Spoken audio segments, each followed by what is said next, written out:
Halo, Eh, kamu tahu nggak kerajaan Islam pertama di Jawa? hah? Random banget? Enggak, emang kenapa? Tahu nggak sih, kerajaan Demak dianggap sebagai kerajaan Islam pertama di Jawa yang berdiri pada abad ke-15. Ini menandai awal penyebaran Islam di Jawa. Ya terus? Makanya setelah ini apa yang aku mau sampein, simak dong. Nyimak apa? Bukain dulu dong, aku di depan nih. Oh, iya, silakan masuk, silakan masuk.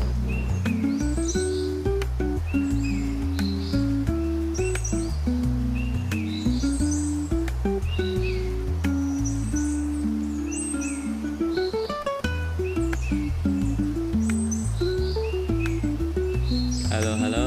Di atas ada siapa ya? Kok rame?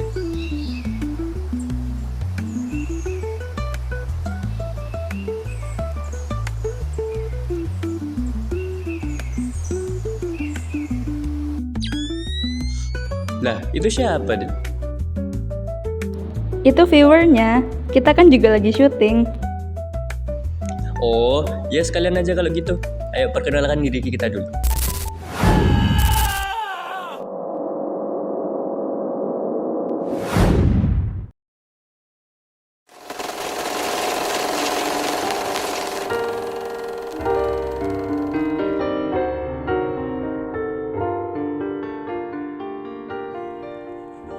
Lokasi dan sejarah kerajaan.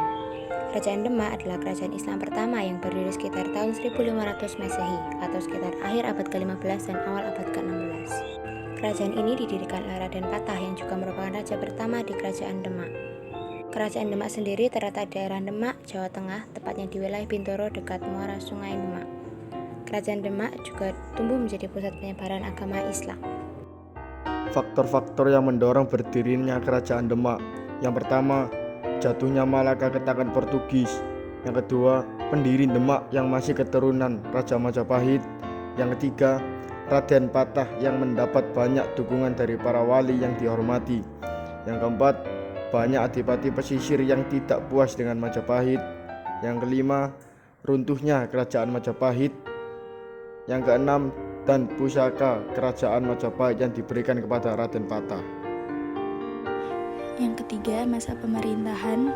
Masa pemerintahan Kerajaan Demak diawali oleh masa pemerintahan yang pertama, yaitu Raden Patah dengan gelar Sultan Alam Akbar Al-Fatah 1500 sampai dengan 1518 Masehi. Pendiri Kerajaan Demak yang berkuasa sejak tahun 1475 hingga 1518, ia berhasil mendirikan kerajaan Islam pertama di Jawa dan menjadi pusat kegiatan Wali Songo.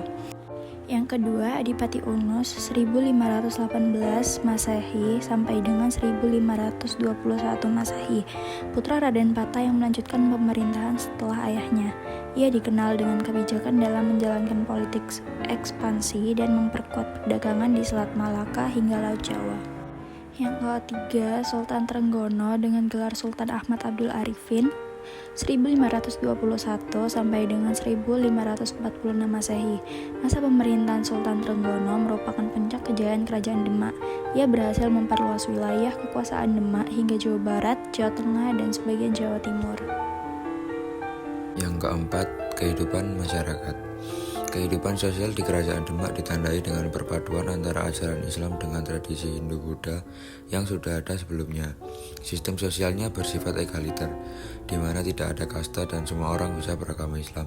Kehidupan ekonomi didorong oleh sektor perdagangan dan pertanian, dengan perdagangan maritim menjadi lebih penting karena letak strategis di jalur pelayaran dan perdagangan. Hasil pertanian seperti beras, madu, dan lilin diekspor ke Malaka, Maluku, bahkan Samudra Pasai. Sementara perdagangan maritim menghubungkan Demak dengan pelabuhan utama di Jawa dan luar negeri. Selanjutnya, masa kejayaan Kerajaan Demak. Kerajaan Demak berkembang pesat karena memiliki daerah pertanian yang luas sebagai penghasil bahan makanan serta letaknya yang berada di jalur perdagangan antara Malaka dan Maluku, yang menyebabkan Kerajaan Demak disebut sebagai Kerajaan Agraris Maritim. Pada masa pemerintahan Raden Patah, wilayah kekuasaan Kerajaan Demak meliputi Jepara hingga beberapa daerah di Kalimantan. Dan pada masa pemerintahan Sultan Trenggono, Kerajaan Demak mencapai puncak kejayaan dan agama Islam berkembang lebih luas. Yang keenam, kemunduran kerajaan. Kerajaan Demak sendiri mengalami kemunduran setelah masa kejayaan di bawah kepemimpinan Sultan Trenggono. Kemunduran ini dipicu oleh perebutan kekuasaan setelah wafatnya Sultan Trenggono. Terjadi perang saudara antara Sunan Prawoto dan Arya Penangsang, dan yang pada akhirnya digantikan oleh Kerajaan Pajang. Yang ketujuh yaitu sumber sejarah. Peninggalan budaya Kerajaan Demak adalah Masjid Agung Demak.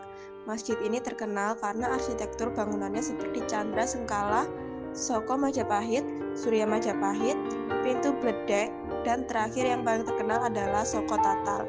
Soko Tatal terkenal karena tiangnya yang terbuat dari pecahan kayu, yaitu tatal.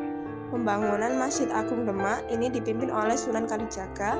Selain itu, juga banyak makam-makam raja-raja Demak yang terletak di sisi barat laut Masjid Agung Demak yang berada di area kompleks masjid.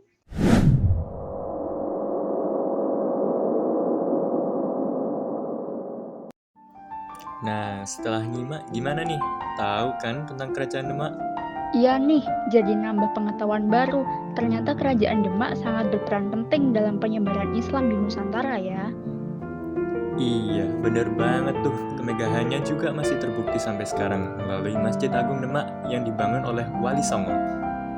Indah bunga di tengah taman, duduk sendu makan ketan. Sampai jumpa teman-teman, semoga bertemu di lain kesempatan.